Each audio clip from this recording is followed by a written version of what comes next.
Evangelho de João, capítulo 2, dos versículos 1 a 11, diz assim a palavra de Deus. Leiamos com fé. 3 dias depois houve um casamento em Caná da Galileia, achando-se ali a mãe de Jesus. Jesus também foi convidado com os seus discípulos para o casamento. Tendo acabado o vinho, a mãe de Jesus lhe disse: eles não têm mais vinho. Mas Jesus lhe disse: mulher, que tenho eu contigo? Ainda não é chegada a minha hora. Então ela falou aos serventes: fazei tudo o que ele vos disser. Estavam ali 6 talhas de pedra que os judeus usavam para purificações, e cada uma levava 2 ou 3 metretas. Jesus lhe disse: enchei de água as talhas. E eles a encheram totalmente. Então lhes determinou: tirai agora e levai ao mestre-sala. Eles o fizeram. Tendo o mestre-sala provado a água transformada em vinho, não sabendo de onde viera, se bem que o sabiam os serventes que haviam tirado a água, chamou o noivo e lhe disse: todos costumam pôr primeiro o bom vinho, e quando já beberam fartamente, servem o inferior. Tu, porém, guardastes o bom vinho até agora. Com este, deu Jesus princípio aos seus sinais em Caná da Galileia. Manifestou a sua glória e os seus discípulos creram nele. Vocês já perceberam que todas as vezes que nós vamos em um casamento, normalmente, sempre aparece uma observação, para não dizer reclamação. Muitas vezes a observação que surge é: teve pouca comida, ou sobrou muita comida. Teve muita gente, faltou muita gente. Teve música boa, ou a música não era tão boa assim, uma música ruim. Nossa, você viu o vestido da noiva? Ou o terno do noivo? Ou a roupa dos padrinhos? Ou aquele convidado que quis ter uma roupa mais especial do que a noiva? Ou muitas vezes, o pastor pregou demais, ou o pastor pregou de menos. Várias observações, acabou tarde a festa. Nossa, essa festa acabou cedo, Essas observações que parece que sempre há um ponto a ser considerado. Por que eu estou dizendo isso? E trazendo isso para nós? Porque o texto que nós lemos tinha tudo para que os comentários pós-casamento fossem iguais a esses que eu acabei de elencar aqui. Tudo corria para que depois dessa cerimônia, desse casamento, as coisas não fossem tão boas. Os comentários fossem ruins, depreciativos em relação ao que estava acontecendo. É interessante notarmos que os casamentos daquela época eram diferentes dos casamentos de hoje. Os casamentos no Oriente Médio, da antiguidade, eram arranjados pelos pais.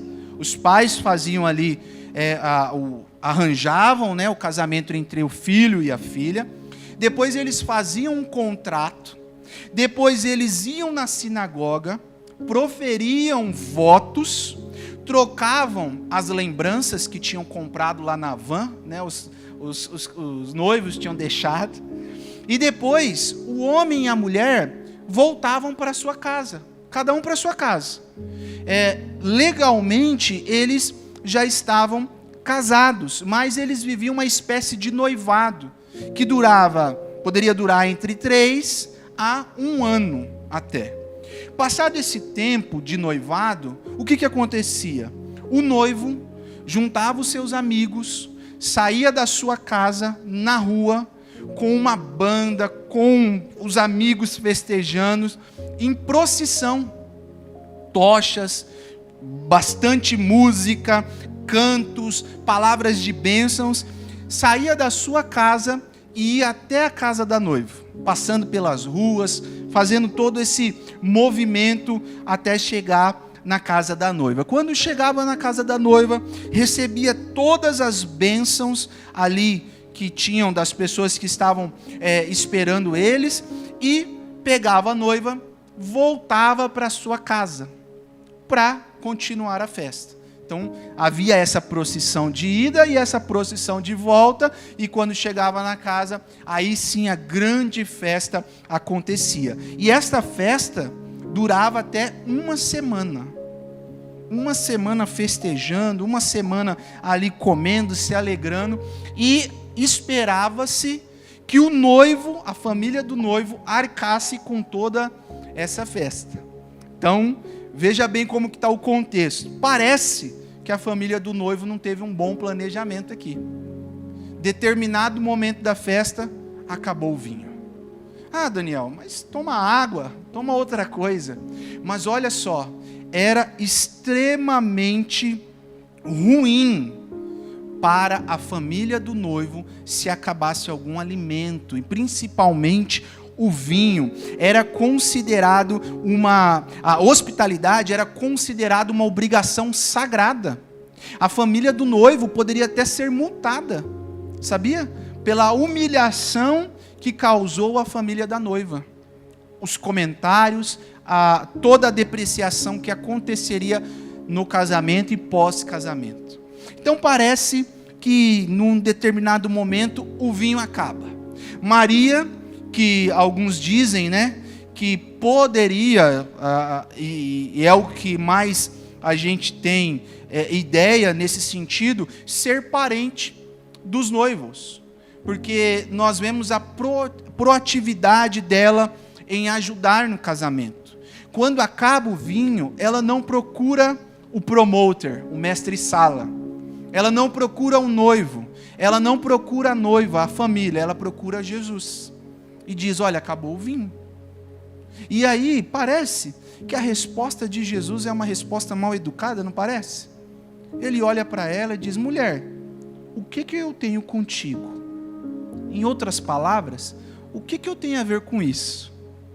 Parece que esse mulher dá um ar de, né, até recomendo aos maridos e aos filhos, nunca chamar suas esposas e as suas mães de mulher, bruscamente, igual Jesus fez aqui. Porque no português parece algo mais assim, depreciativo. Mas, na cultura da Galileia do primeiro século, essa palavra era uma palavra cordial, era uma palavra polida, que poderia significar senhora. Senhora, o que eu tenho contigo? Parece que Jesus ali dá uma resposta, mas nessa resposta, Jesus ali quer esclarecer, pelo menos esclarecer 3 concepções equivocadas de Maria. Só nessa resposta, Jesus esclarece 3 concepções dela. Primeiro, que a glória do Messias viria à custa de sua morte, não como resultado de uma deslumbrante demonstração de poder. Segundo, a glória do Messias viria de Deus e não das pessoas.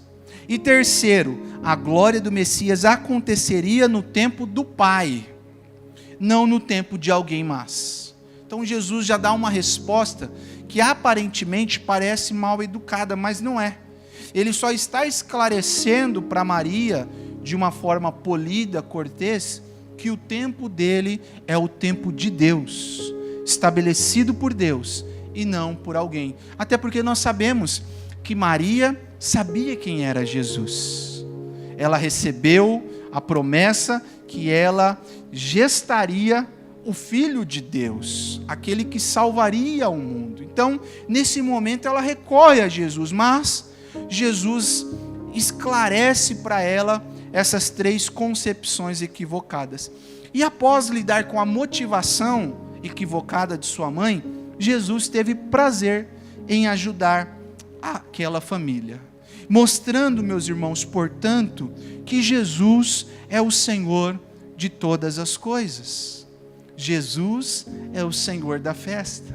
Quando eu quero dizer como Jesus é o Senhor, quero mostrar para os irmãos, e nós vamos ver no texto, o senhorio de Jesus, a soberania de Jesus em todas as coisas, em todos os lugares, para com todas as pessoas.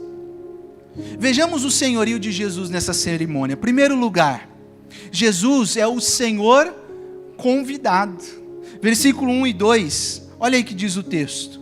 3 dias depois, houve um casamento em Caná da Galileia, achando-se ali a mãe de Jesus. Jesus também foi convidado com os seus discípulos para o casamento. Ou seja, Jesus foi convidado. Aqui os discípulos que estavam nessa comitiva era metade, não eram os 12 ainda, era somente 6. André, João, Pedro, Tiago, Filipe e Natanael. Inclusive, Natanael era de Caná da Galileia, possivelmente conhecia os noivos que estavam se casando. Mas por que eu quero dizer que Jesus é o Senhor convidado?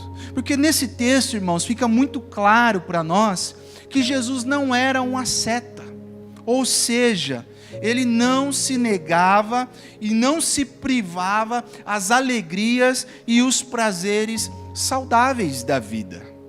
Jesus participava de cerimônias sociais, com pessoas se alegrando, festejando. Um casamento é um motivo de alegria, uma família que está se formando. Então ele estava ali, se alegrando, sorrindo com os seus discípulos. E por que é importante nós fazermos esse destaque? Porque no nosso contexto, muitas vezes, tem-se a ideia de que Jesus não era alegre. Recentemente, há alguns meses atrás, surgiu uma controvérsia no nosso meio, principalmente no meio reformado, onde um pastor disse assim: se você quer ver Jesus dando risada, assista a série The Chosen. Ele estava fazendo um deboche, na verdade. Ele queria dizer que como se Jesus não desse risada, não era alegre. E a Bíblia mostra que Jesus estava num casamento.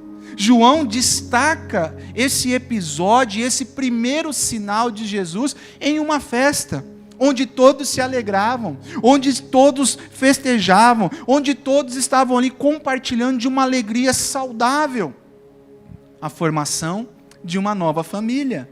Jesus teve experiências de uma vida normal e as santificou com a sua presença. Ele estava ali no meio, festejando, se alegrando, compartilhando da vida, compartilhando das bênçãos sobre aquela família. Mas em um determinado momento, o que acontece? O vinho acaba. E parece que uma dificuldade se instaurou no meio daquela cerimônia. E isso também nos traz um outro ponto importantíssimo, que a presença de Jesus nas nossas vidas, na festa das nossas vidas, no nosso dia a dia, não quer dizer a ausência de dificuldades. É muito interessante, meus irmãos, que a vida cristã não te isenta de dificuldades, de lutas e problemas.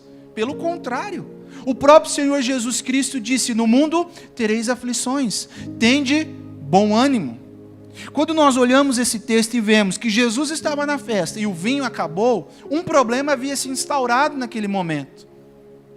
E isso para a nossa vida é importante destacarmos que estarmos com Jesus, caminharmos com Jesus, não quer dizer que a nossa vida vai ser mil maravilhas, meus irmãos. Como muitas vezes nós vemos pregações aí na internet dizendo: vem para Jesus que os seus problemas acabarão. Vem para Jesus que as suas dificuldades acabarão. Vem para Jesus que a sua vida financeira, vai ficar 100%. Isso é uma inverdade, meus irmãos.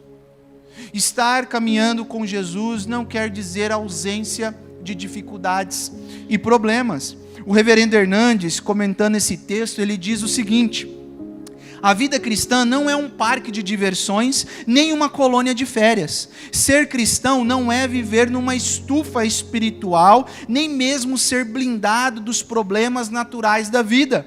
Um crente verdadeiro enfrenta dissabores, tristezas e decepções. Os filhos de Deus também lidam com doenças, pobreza e escassez. Mesmo quando Jesus está conosco, somos provados para sermos aprovados. Mas o que é importante e belo nós destacarmos? Podemos passar por dificuldades, podemos passar por problemas na nossa caminhada com Jesus, mas devemos sempre ter em mente que Jesus está conosco. Ele é o quê? O Deus Emanuel. Ele é Jesus, o Emanuel, Deus conosco. Maria sabia disso.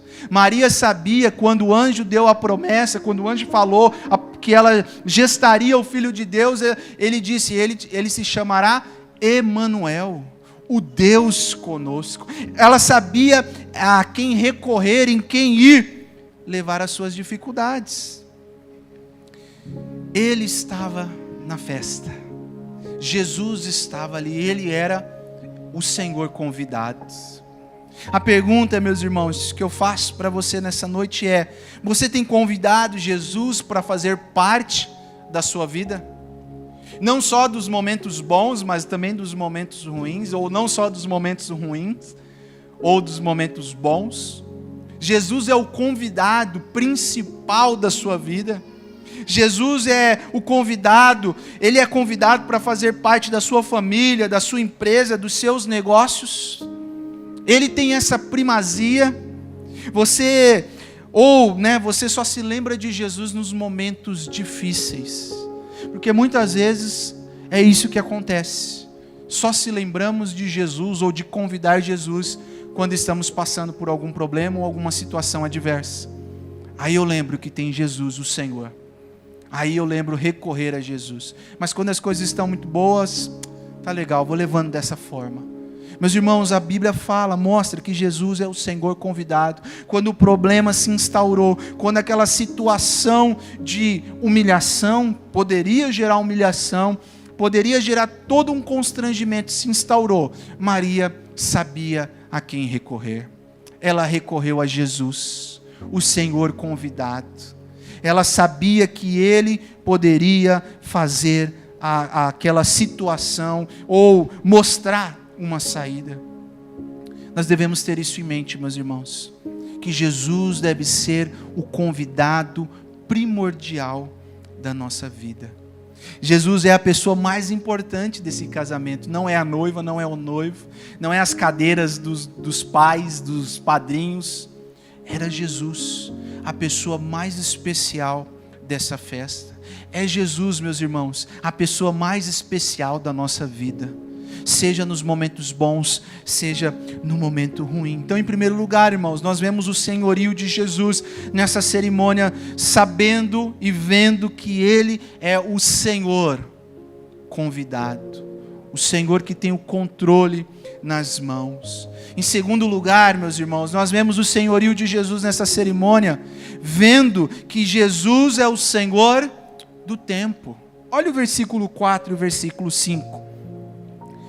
Depois dessa situação, quando Maria chega para Jesus, ele diz: mulher, que tenho eu contigo?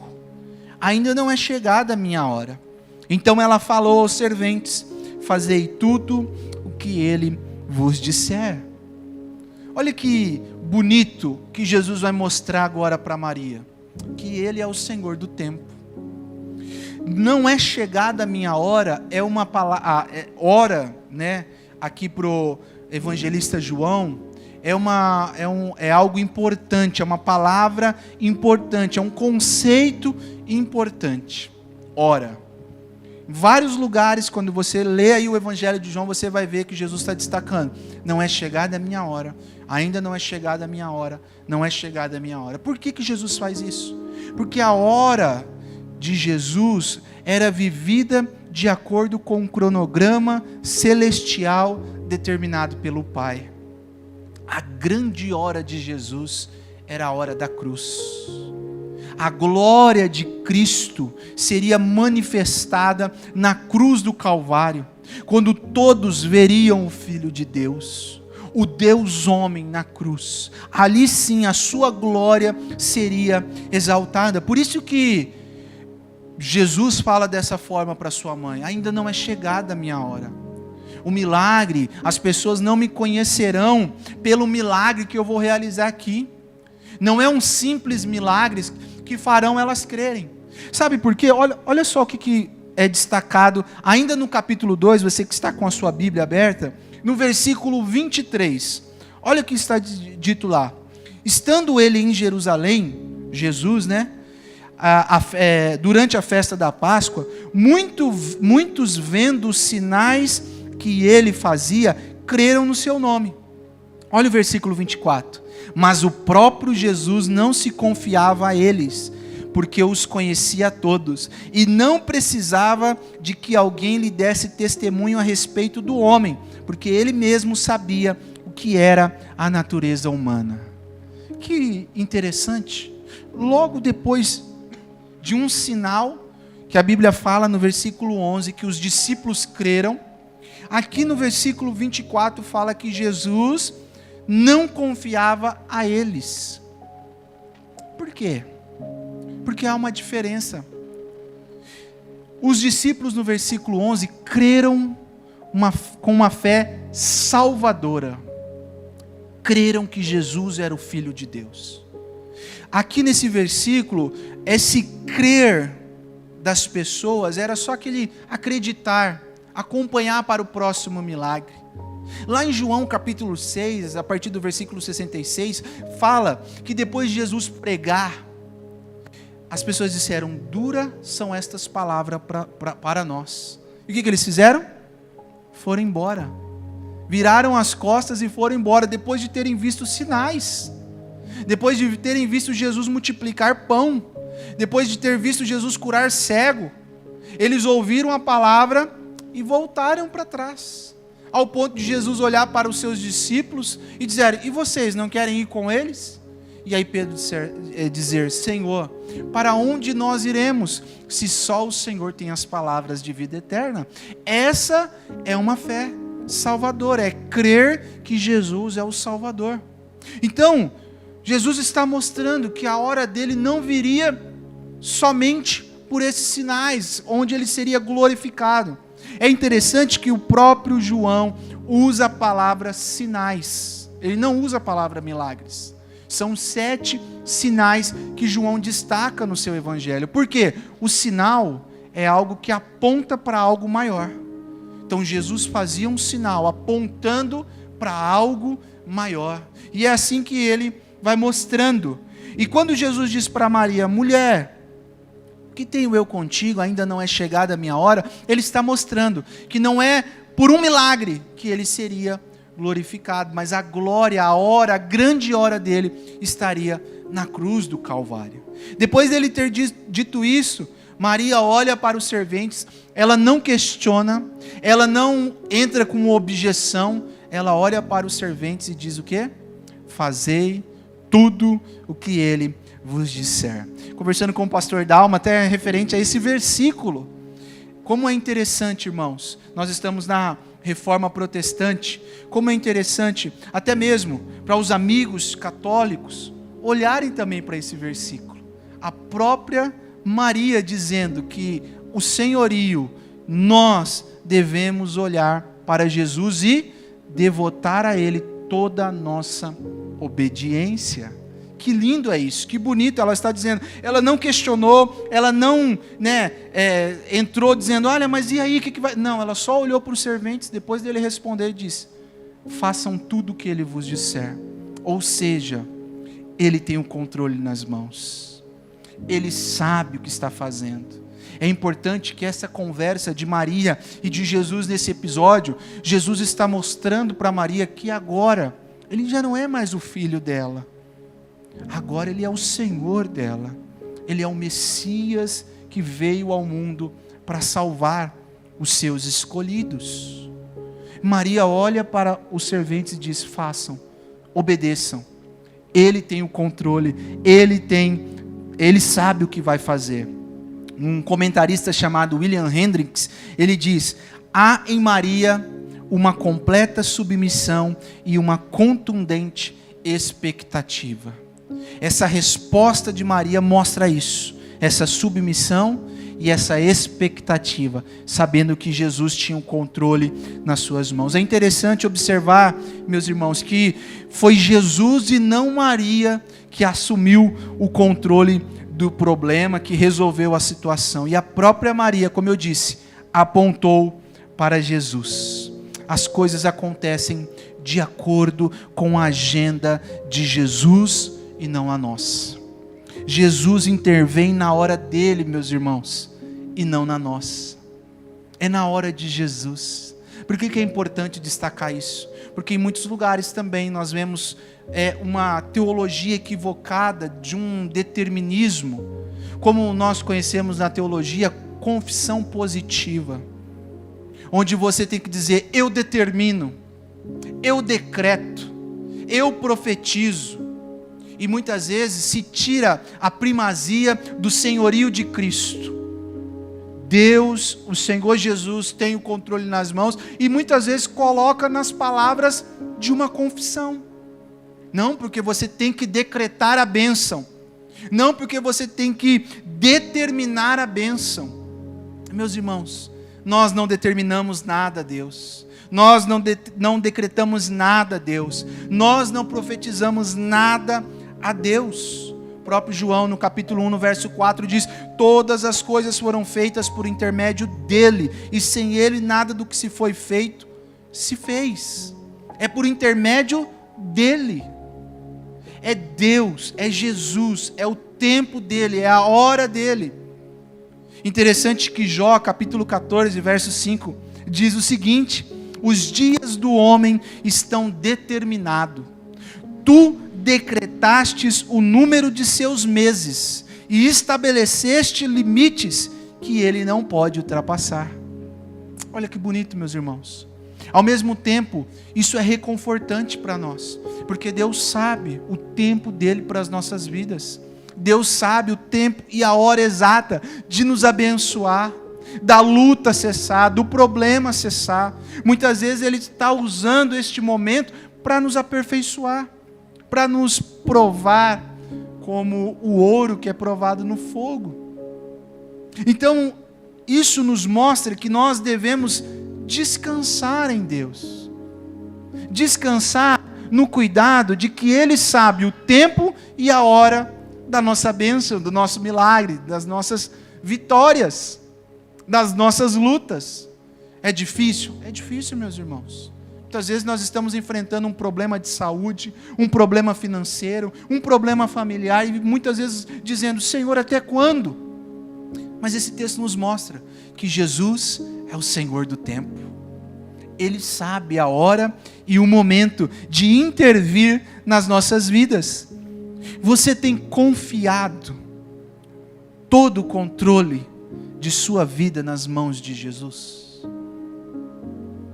Ou muitas vezes: não, Senhor, controla só essa parte.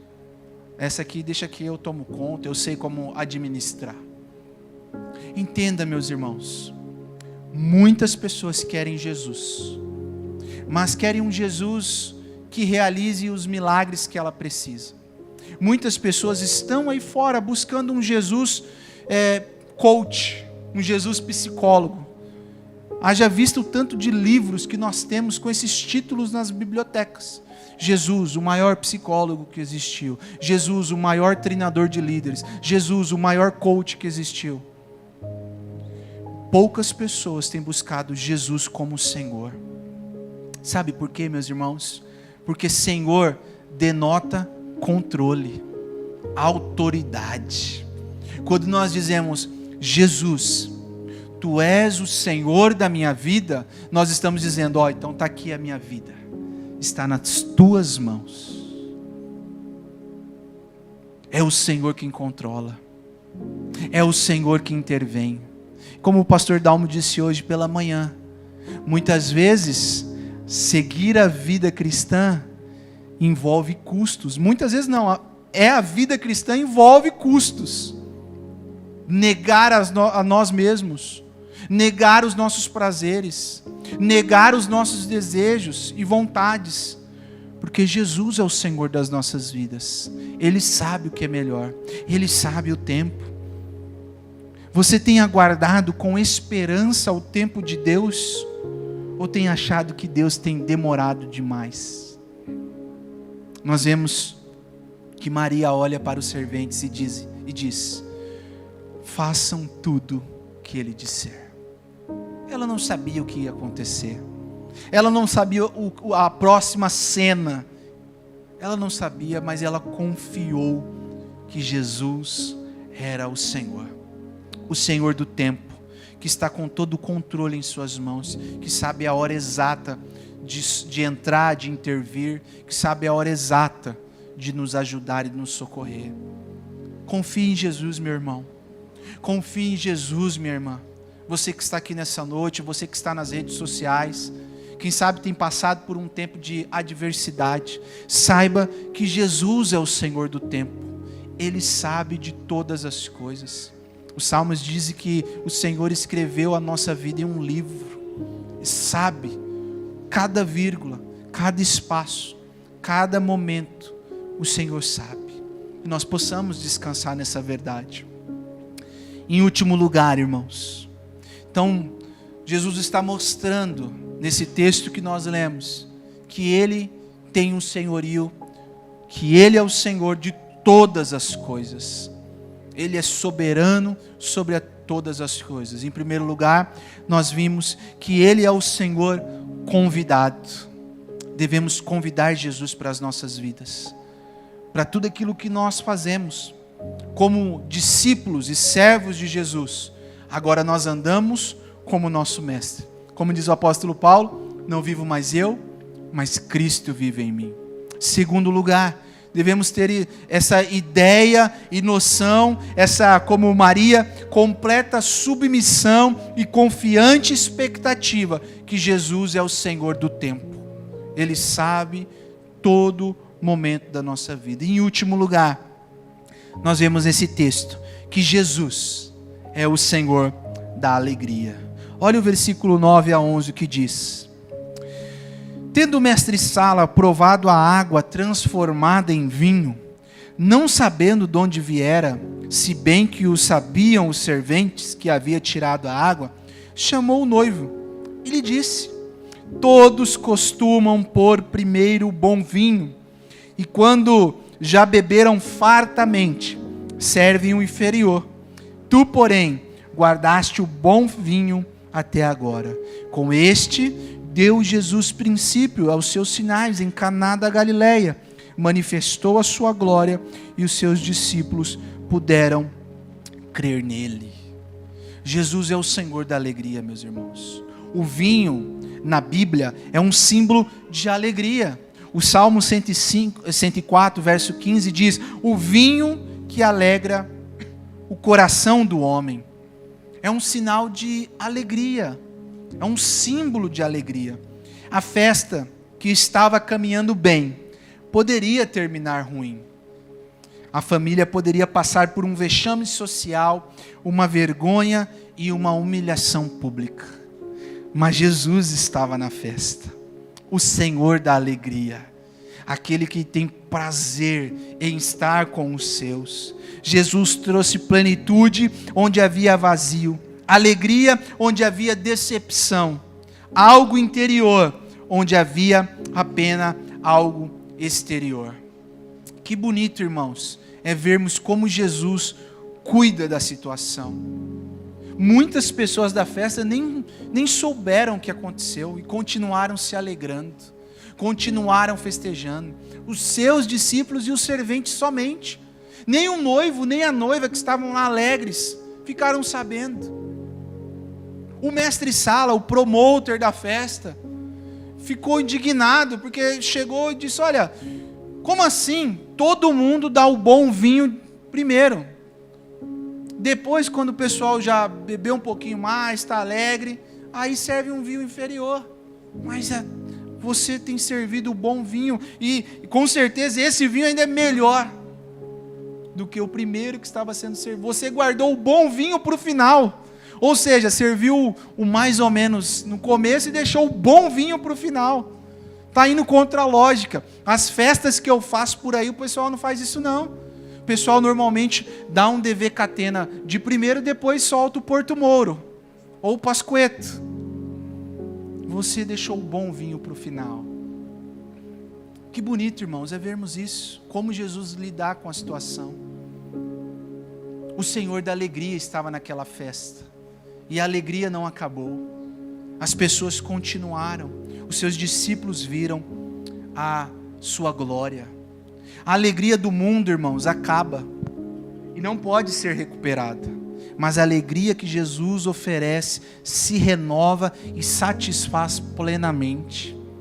Essa questão de João destacar as 6 talhas, a quantidade, é para mostrar que aquilo que Jesus faz transborda, satisfaz plenamente, não é algo passageiro. Aproximadamente 600 litros de vinho foram multiplicados, foram transformados, as águas aqui foram transformadas. Mostrando com isso, o que quer destacar? A grandeza daquilo que Jesus faz. Jesus não faz pouco, Jesus transborda a alegria no nosso coração, meus irmãos. O mundo normalmente oferece o que tem de melhor no início.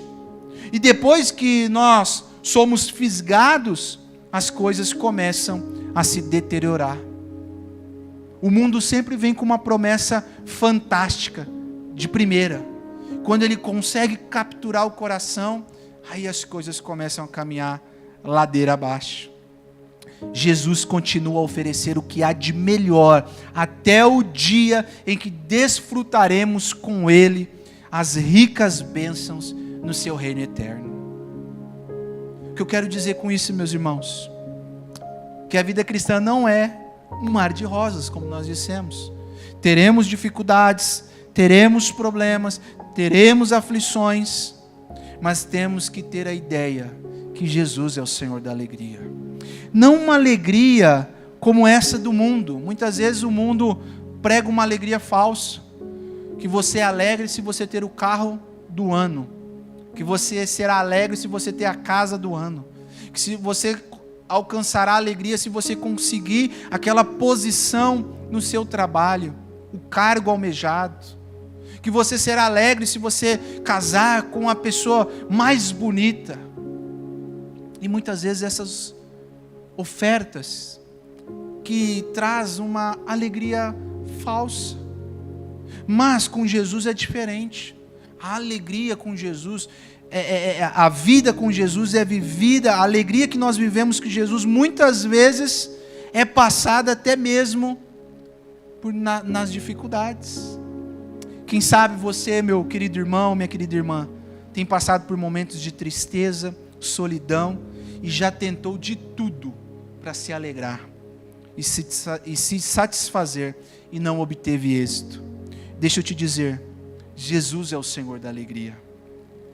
Não essa alegria que eu disse momentânea, mas uma alegria que é transcendental, uma alegria que não se importa com as situações corriqueiras que nós vivemos. Olha o que Paulo diz em Filipenses capítulo 4, versículo 10 a 13, um texto conhecidíssimo. Ele diz assim, alegrei-me sobremaneira no Senhor, porque agora uma vez mais renovastes a meu favor o vosso cuidado, o qual também já tinha antes, mas vos faltava oportunidade.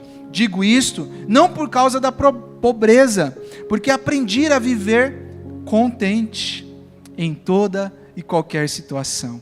Tanto sei estar humilhado, como também ser honrado. De tudo e em todas as circunstâncias, já tenho experiência, tanto de fartura como de fome, assim de abundância como de escassez. Tudo posso naquele que me fortalece. Muitas vezes a gente vê essa frase, tudo posso naquele que me fortalece. E as pessoas falam isso e se esquecem do contexto anterior. Paulo está dizendo, olha, eu posso passar por qualquer situação dessa vida. Fome, nudez, abundância, pobreza, escassez. Mas eu sei viver contente em toda e qualquer situação. Por quê? Porque é o Senhor que me fortalece. A minha alegria vem do Senhor. É no Senhor que eu me alegro. Viu, meu irmão?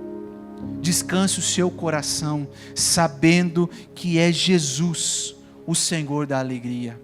É Jesus, o Senhor, em quem nós devemos viver contentes em toda e qualquer situação. Porque Ele é o Senhor. Ele tem o controle em suas mãos. Meus irmãos, para terminar, Jesus é o noivo, e nós, a sua igreja, somos a noiva, que com expectativa aguardamos essa grandiosa festa de casamento. Quando Jesus, o Senhor da festa, virá nos buscar. Crendo no que Isaías disse, lá no capítulo 25, versículos 6 a 9, ele diz: em Jerusalém, ó Senhor dos exércitos, oferecerá um grande banquete para todos os povos do mundo. Será um banquete delicioso, com vinho puro e envelhecido e carne da melhor qualidade. Ali removerá a nuvem de tristeza, a sombra escura que cobre a terra. Ele engolirá a morte para sempre. O Senhor soberano enxugará todas as lágrimas. Removerá para sempre todo insulto contra a sua terra e contra o seu povo. O Senhor falou. Naquele dia o povo dirá: este é o nosso Deus, confiamos nele e ele nos salvou. Este é o Senhor em quem confiemos, alegremo-nos em seu livramento. Que bonito esse texto, irmãos. Quando naquele grande dia nós entoaremos isso ao Senhor. Que Deus possa te abençoar, que Deus possa te ajudar nas suas lutas, nas suas dificuldades, nas suas vitórias, que você possa entender que Jesus é o Senhor da festa, da nossa vida, do controle total do nosso ser. Amém, meus irmãos? Deus os abençoe. Vamos orar? Curva a sua cabeça. Pai, nós te louvamos nessa noite, porque vemos na tua palavra que o Senhor é um Deus que está no meio do teu povo, que está socialmente em toda e qualquer situação. E como nós vimos, naquele casamento, o Senhor não deixou que a alegria se transformasse em tristeza, porque o Senhor estava lá, com o controle em suas mãos. O Senhor manifestou a tua glória, e os seus discípulos creram no Senhor, creram no Deus que veio para nos salvar. Eles tiveram a fé deles, ó Pai, a fé salvadora no Deus que veio livrar-nos de todas as mazelas deste mundo.